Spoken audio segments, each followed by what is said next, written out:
school is it's not just a dry academic experience. It's not about career either entirely.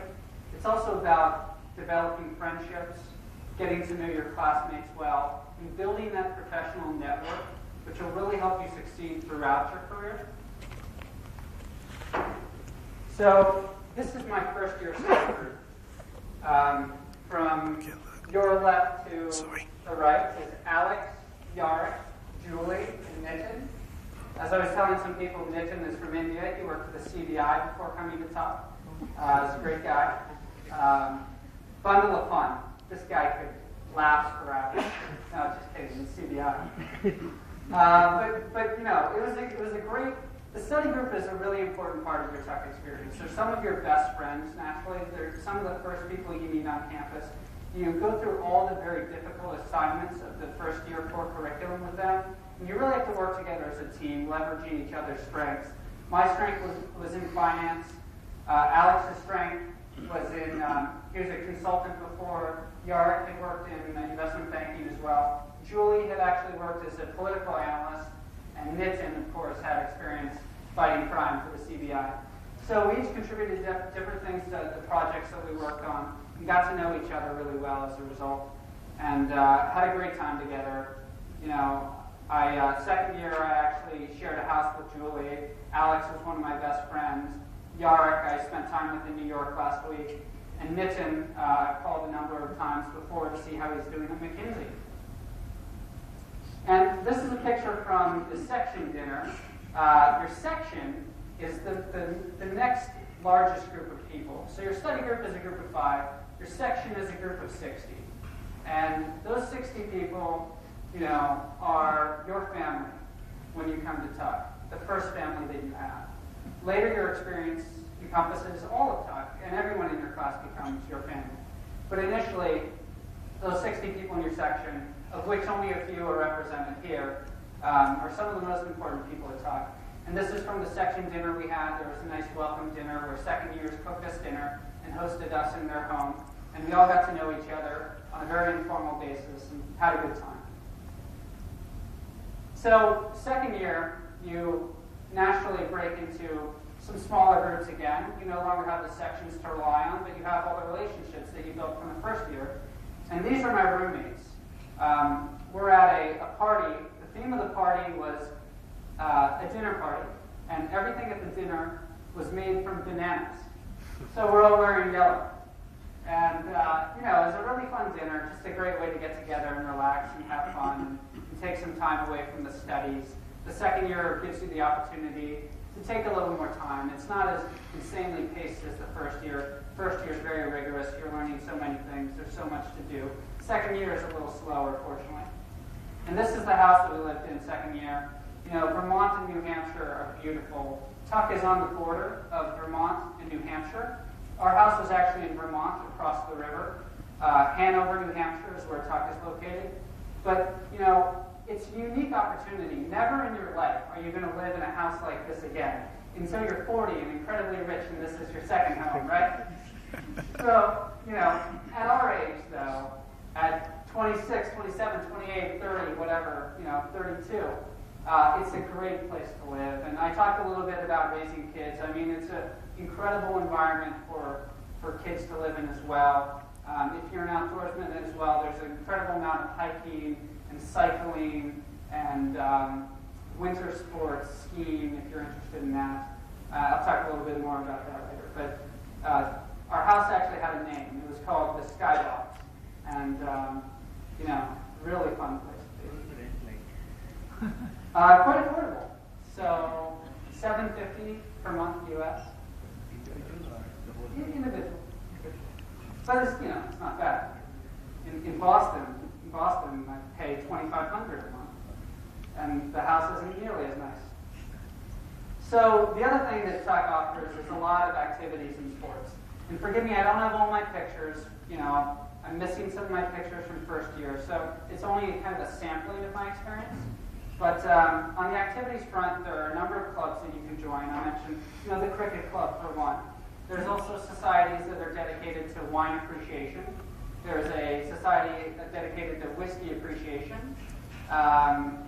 there's a film society as well. There are career clubs that are focused on marketing, IT, entertainment, media, all sorts of variations like that. As I said, I helped run the private equity club. There's a investment banking club and a consulting club as well. And in addition, there's a lot of sporting activity as well. I was a big athlete before school, and I continue to be a big athlete at school. So hockey, ice hockey, not field hockey, is very popular at Tuck. We have this thing called tripod hockey. Tripod hockey is for people who've never played hockey before. They're completely novice and inexperienced. And, I grew up in California, and I was there before school, and I never played hockey at all. But I really came to love the sport, and I was a team captain my second year, and really had a great time. This is us at the Wharton hockey tournament. We just beat Wharton, 4 games to none. And, we had a great time in addition to very successful tournament. So hockey's an option. Skiing is an option. A lot of people like to ski. This is actually in Whistler, Canada. There's a big ski trip organized every year in the spring. It's a spring break option. Some people go to tropical islands. Other people go skiing, crazy people like me. And so I went skiing in Whistler with a number of my friends, and it was very good. The other sport I was a part of is soccer. There I am on the side. We host the Tuck World Cup every year, and it actually is a World Cup. We have teams that come from Mexico and London and Spain, all to come and participate in the 2-day soccer tournament in Hanover, New Hampshire. I don't know why they come, but they must like it. We have a good time. Cycling as well is an option. This year cycling was really big on campus. A lot of people were into it. So more of an individual sport, smaller groups, 5 people, 10 people go for a bike ride. So we were out for a cycle in Providence, Rhode Island, which is a very nice place to bike. And that's a group of us. If you like golf, you can't beat Tuck. I mean, maybe Stanford's better for golf. They've got a nice golf course too. But ours is cheaper. So we have a beautiful golf course. People go out and play golf in the spring. There I am with my friend Emily playing around. It's $25 per round, which seems pretty cheap to me, and I really enjoy that. So social events. Social events, there's a wide range of social events available, and they really span the spectrum from quite nutty and hilarious, which was that first one, to much more, and this one, to much more formal. This is, a dance that we're getting ready for. The previous picture was from an event called Tuck Vegas, which was simulating Las Vegas. So people dressed up in their best Vegas attire and played some poker games, and the proceeds were donated to charity. Very fun event. Again, formal. And this is Admitted Students Weekend, which is really one of the highlights of every year's Tuck program calendar. Students come that are interested in the school, and we really show them the best Tuck has to offer with a number of parties, a number of presentations, a taste of the academic experience, and a taste of some of the sporting as well. And this is our charity auction every year. We hold a charity auction to benefit students working in the nonprofit sector and some of the entrepreneurship sectors. It helps supplement their summer salaries, so that if an employer is only willing to pay them $5,000 for the summer, Tuck will supplement that by paying them maybe an additional $10,000 to bring them closer to parity with their investment banking and consulting colleagues who get paid around $30,000 per summer.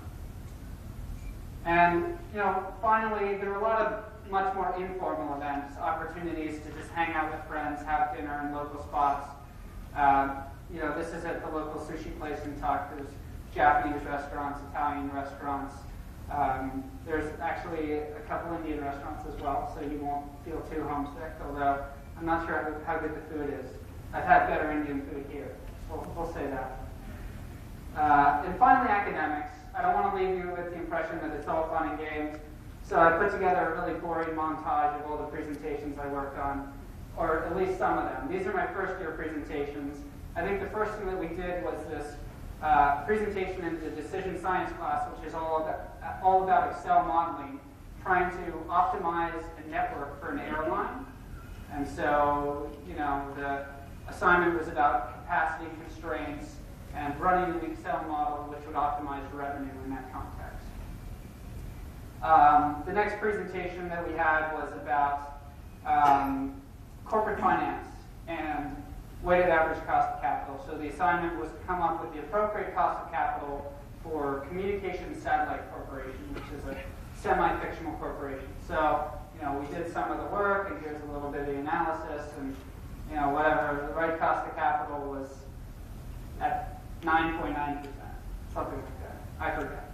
So, another presentation, our ManCom, which is Management Communication class, requires you to get up and do a lot of impromptu presentations and one formal presentation. Our formal presentation was on doing business in Russia, just a slide from that. And then this one's a little more lighthearted. In the spring, the strategy class allows you to form a group with your study group. Again, you still have a study group for your spring. And pick an assignment, study the strategy of a particular company and some of their failures and successes and challenges ahead. So we looked at TiVo, which is, of course, a company that's provided DVR service in the U.S. I don't know if you know of it. But we concluded that TiVo is in a little bit of trouble, but they had some work to do in the complementary sector. And if they could convince them to get on board and promote their service, they'd be okay. And in the marketing class, we had a real-world assignment for marketing. The Procter & Gamble company came to us and asked us to present some recommendations for Iams, which is one of their pet food brands. So we did analysis for that, looking at some of the channels, especially. The channels that Iams needed to work on were the pet specialty channels. There are chains of pet stores in the U.S. called PetSmart and Petco, which account for a lot of distribution of pet supplies and pet food. And they were particularly fast-growing, and our recommendation was to pursue those channels. And finally, I come to the first-year project presentation. The really fun part of this project was the company was located in Jackson Hole, Wyoming. So we went there as part of a part school, part leisure trip and went skiing in Jackson Hole, of course, and stopped by the store, stopped by the corporate headquarters for Cloudveil. Cloudveil was the company. And our project for Cloudveil was to come up with a branded retail strategy to analyze different markets and make some recommendations using different factors, demographics, competition, trading area costs, and overall fit with the business, and make recommendations as to which markets were best. In the end, San Francisco, Seattle, and Boston were our best markets. And then finally, the saddest day of my Tuck experience was graduation, because I had to leave all my friends and the good times behind. But I'm in touch with many of them, and I'll be working with some of them at Bain, and the Tuck network continues with you for your entire life. And so you have the benefit of 2 years of experience, of really, really good times to look back on fondly, and you have the bonds that you've made, which carry forward with you in a professional and personal context for the rest of your life.